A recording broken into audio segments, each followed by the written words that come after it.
Hello everyone, how are you all doing? One of the biggest challenges in human relationships that we encounter is that we feel people do not understand when we try to express what we are going through. So communication, whether it's in a workplace situation, whether it's in relationships, human relationships, whether it's with a spouse, with a child, with your parents, with siblings, is something that we feel many a times challenged by because we do not know or understand how to have great communication skills so that we can express ourselves in the best way form.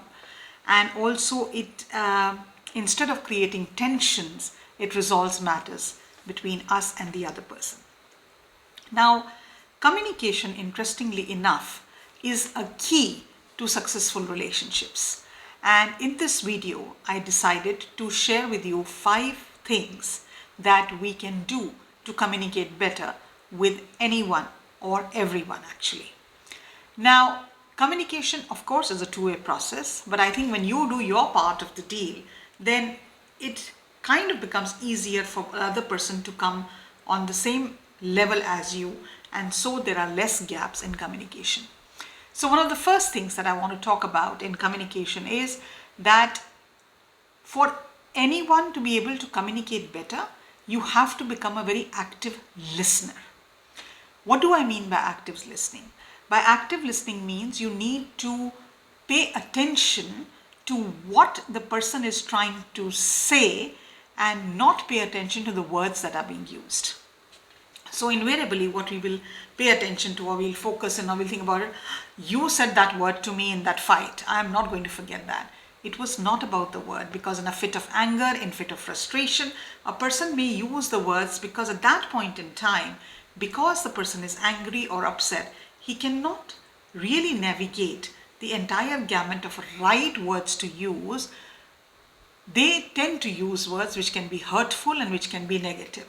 But by being an active listener, you pay attention to the underlying cause of what is making that person angry instead of paying attention to the words that that person is saying, The other thing is, I think whenever we are having trouble communicating, we want to be heard. Listen to me, I want to say something. But the art of active listening is that you let the other person feel heard. You make the other person feel valued, his opinion valued, and you calm your nerves. And you participate in that conversation by being there. And at the same time, keeping in mind what you want to say, but also listening to what the other person is saying and not letting your ego self or your anger or your frustration come through. So that is the first thing that you can do. The second thing I think which is very important, which I've taken notes, is in communication, if you want to go through the person when you are having a trouble making yourself understood, is to use I statements. If you use in a conversation statements like, you are responsible for this, you did this to me, you are the one who always makes the mistake, instead of saying that, if you use a statement like, I felt hurt when this happened, I did not appreciate when you spoke like that to me, I did not like the way you gave your feedback on that particular project. So when you use the word I, it takes away from the blame theory. The other person, you're not blaming them. You are taking responsibility about how you felt. You are taking action in the sense that you are letting the other person know that you are not the focus here. I'm talking about myself and how this communication or this conversation hurt me. So that kind of eases out the stress in that conversation. But when you go into that blame theory mode or your ego self mode, then it tends to complicate things. The third thing,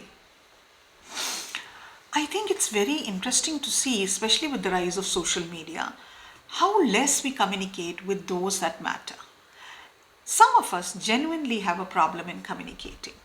They feel jittery, nervous, and they are not good with words, and they have told them that story in their head again and again. I'm not good with communication, I'm not good with words, so I don't want to talk about things, and so they keep all that frustration inside them. It boils over, it impacts their mental health, eventually it starts to impact their physical health, because for the lack of a better word, they tend to put everything under the carpet. They hate confrontations. They want everything around them to be peaceful, and at the outward level to be pleasant. So they refuse to address the burning issues in a relationship or in a situation.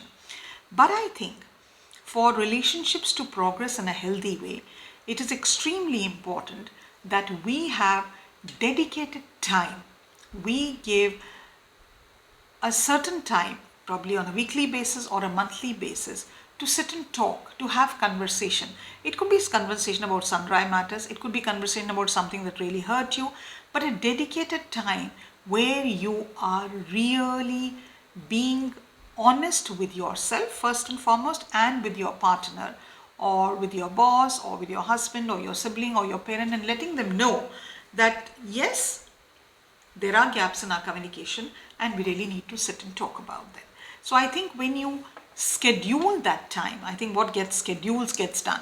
I think it's otherwise we are always on such a roller coaster ride of managing multiple things that we forget to give importance and time to the things that matter. But when you schedule a dedicated time to sit and talk, then I think things tend to become they come out in the open. You are giving a platform for that frustration to have a healthy outlet, for that communication to happen, so that both of you do not feel frustrated, do not feel overwhelmed, do not feel angry about the things that you want to say and have not been said. The other important thing, there was a song in a Hindi movie many years ago, which I really liked. ऊपर वाला क्या मांगेगा हमसे कोई जवाब, भारी पड़ेगा कहना सुनना हमसे अरे जनाब, जवाब तो हम मांगेंगे. And that song, I love the tune of that song, and I think many times not having empathy and being like, I am always right, I am on the right path, and everybody else, their only job in the world is to make me feel low, make me feel frustrated, make my life miserable, make me unhappy. That is the job of the world. We love to tell ourselves the sob story that we are right. It comes from our ego selves, it comes from a lack of self-confidence, it comes from the fact that we have not been able to channelize our emotions in the right manner. We think everybody is doing something wrong to us. But I think in the long run, when we try to put ourselves in the space of another person's shoes, when we try to understand things from their perspective, they may also be having a problem. But invariably, when we are frustrated, we are angry, we don't see the other side of the picture. It's all about I, me, myself. It's my story, my frustration, my unhappiness, my sorrow. And we do not present any kindness or any empathy to the other person. This leads to a situation where the other person feels I'm just not being heard. I'm not being,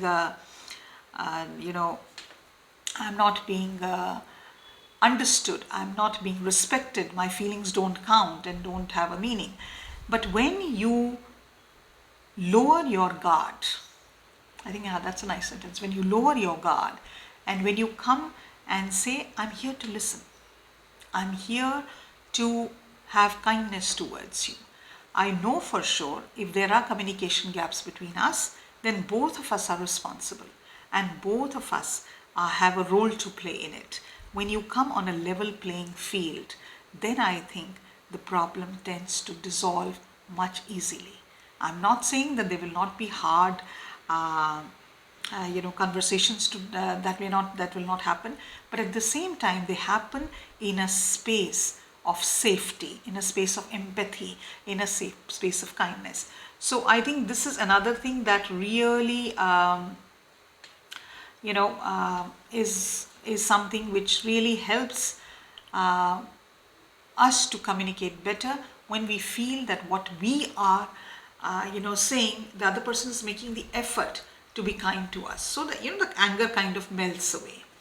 Last but not the least is to have open and honest conversations. Many a times when we start to have communication gaps, we start to build up a list.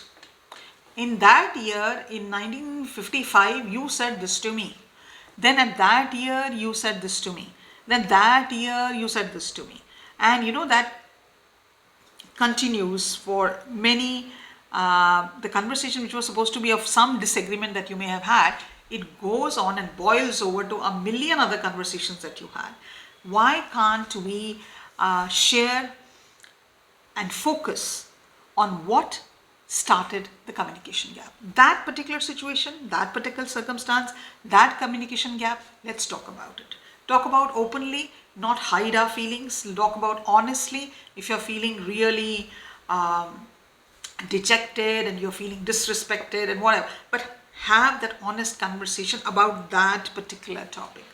When we bring out the gamut of everything that has happened in the last 50 years, then it's very difficult to navigate through all that and have a conversation which will resolve the problem which you're having right now. So having an honest, open, focused conversation about the challenges that you're feeling right now is way more important for you to be able to communicate better. I believe a successful relationship has many aspects to it, but one of the key aspects of a successful relationship is to have open communication, to be having empathy, to be having all our communication channels open, to be respectful of the other person. What are we here for if not to make our lives and the life of the people who are in our circle of influence a little better? When we learn the art of communicating better, we will impact the life of the loved ones, of the people who matter to us, or people who interact with us a little bit better.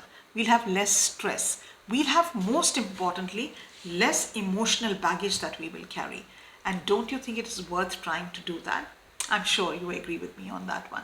If you like a content like this, if you want to feel empowered as a human being, if you want to feel that you owe yourself a beautiful, magnificent life, you want to be in the space of I am enough, then follow this channel and subscribe to it, because this is the place where you will get a lot of content that will help you to live a wonderful, fulfilling life.